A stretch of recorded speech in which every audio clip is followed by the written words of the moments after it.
మరో breaking news చూస్తున్నాం. రిషికొండ రాజ్మహల్ కు విద్యుత్ శాఖ నోటీసులు జారీ చేసింది. మాజీ సీఎం జగన్ తన ప్రభుత్వ హయాంలో అత్యంత విలాసవంతంగా నిర్మించుకున్న ఈ రాజ్మహల్ ప్రస్తుత ప్రభుత్వానికి సవాల్గా మారింది. తన కుటుంబ నివాసం కోసం జగన్ ఈ రాజ్మహల్ ను విలాసవంతంగా నిర్మించుకున్నారనే ఆరోపణలు వెల్లువెత్తినా దీనిపై ఆయన సరైన సమాధానాలు ఇవ్వలేదు.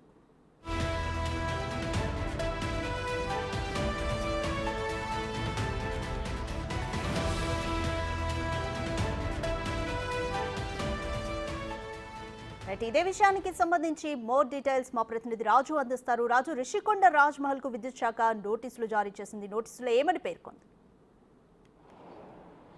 అంటే మొదటి నుంచి కూడా రిషికొండ మీద నిర్మాణం చేపడుతున్నటువంటి నిర్మాణాల విషయంలో ప్రతిదీ వివాదంగా మారుతున్నటువంటి పరిస్థితి అయితే ఉంది. ఇప్పుడు ప్రభుత్వ అధికారులకి ఒక్కొక్కటి చుట్టుకుంటున్నటువంటి వివిధ శాఖలకు సంబంధించినటువంటి వాళ్ళకి షాకుల మీద షాకులు తగులుతుందని చెప్పాలి. ముఖ్యంగా చూస్తే రిషికొండ మీద నిర్మాణం చేపట్టినటువంటి రాజ్మహల్కి విద్యుత్ షాక్ తగిలిందని చెప్పొచ్చు. విద్యుత్ శాఖ 60 లక్షల రూపాయల విద్యుత్ బిల్లులు చెల్లించాలంటూ నోటీసులు అయితే జారీ చేసినటువంటి పరిస్థితి అయితే ఉంది. మొత్తము 7 భవంతులకి సంబంధించి 2 హెచ్టీ కనెక్షన్స్ అయితే ఉన్నాయి. ఈ 2 హెచ్టీ కనెక్షన్స్లో ఒక కనెక్షన్ సరఫరా దానికి దాదాపుగా ప్రతి నెల 80,000 రూపాయల వరకు ఈ పవర్ బిల్ అయితే వస్తున్నటువంటి పరిస్థితి అయితే ఉంది. మరో కనెక్షన్కి అంటే 4 బిల్డింగులకి కలిపి ఉన్నటువంటి మరో కనెక్షన్స్కి దాదాపుగా నెలకి 7 లక్షల వరకు బిల్లు వస్తుంది.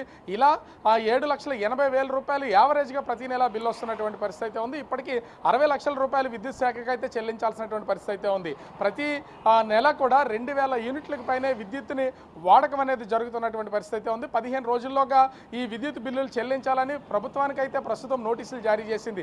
అయితే ఈ ప్రభుత్వ భవనాలు కావడంతో ఇది ప్రభుత్వం చెల్లించాలి. అది గత ప్రభుత్వం అయినా ప్రస్తుతం ఉన్నటువంటి ప్రభుత్వం అయినా కూడా ప్రభుత్వానికి సంబంధించినటువంటి భవనాలు కావడం, ప్రభుత్వ హయాంలో నిర్మాణం జరిగినటువంటి భవనాలు కావడంతో వీటిని విద్యుత్ బకాయిలు అయితే చెల్లించాలి. అయితే జగన్మోహన్ రెడ్డి తాను మళ్ళీ అధికారంలోకి వస్తాడు. ఇదే అధికారిక నివాసం, ఇదే సచివాలయానికి సంబంధించినటువంటి బిల్డింగ్స్ అన్ని రకరకాల ప్రచారాలు చేసి అత్యంత విలాసవంతంగా చేశారు.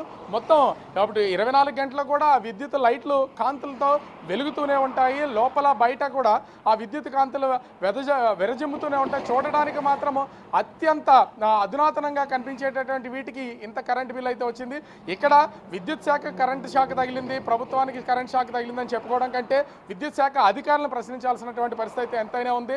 ఒక ప్రభుత్వానికి సంబంధించినటువంటి బిల్డింగులకి దాదాపుగా 60 లక్షల రూపాయల కరెంటు బిల్లులు బకాయిలున్నా కూడా ఇప్పటి వరకు అటువైపు విద్యుత్ శాఖ అధికారులు కన్నెత్తి చూడలేదంటే విద్యుత్ శాఖ అలసత్వం ఎంతో తెలుస్తుంది. ఇక్కడే తూర్పు అంటే ఈస్టర్న్ పవర్ డిస్ట్రిబ్యూషన్కి సంబంధించినటువంటి ఎండీ కూడా ఇక్కడే ఉంటారు.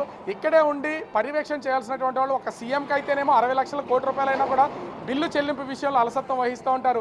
ఒక సామాన్యుడు 500 రూపాయలు బిల్లు కట్టాలంటే మరుసటి నెల కట్టకపోతే 100 రూపాయల ఫైన్తో కానీ ఆ బిల్లు కట్టించుకుంటారు, లేకపోతే విద్యుత్ కనెక్షన్ తీసేస్తూ ఉంటారు. కానీ ఒక ప్రభుత్వానికి సంబంధించినటువంటి అధిపతులతో లేకపోతే ప్రభుత్వంలో కీలకమైనటువంటి వ్యక్తులతో ప్రభుత్వ బిల్డింగ్లు అయితే మాత్రం ఎన్ని నెలలైనా సరే విద్యుత్ బకాయిలు అనేది చెల్లించడం. ఇక్కడ విద్యుత్ శాఖని విమర్శించాలి, విద్యుత్ శాఖను తప్పుపట్టాల్సినటువంటి పరిస్థితి అయితే ఉంది. మరి ఇప్పుడు గత ప్రభుత్వంలో నిర్మాణాలు చేపట్టి విద్యుత్తుని భారీగా యూజ్ చేసినటువంటి ప్రభుత్వం ఇప్పుడైతే దిగిపోయినటువంటి పరిస్థితి అయితే ఉంది.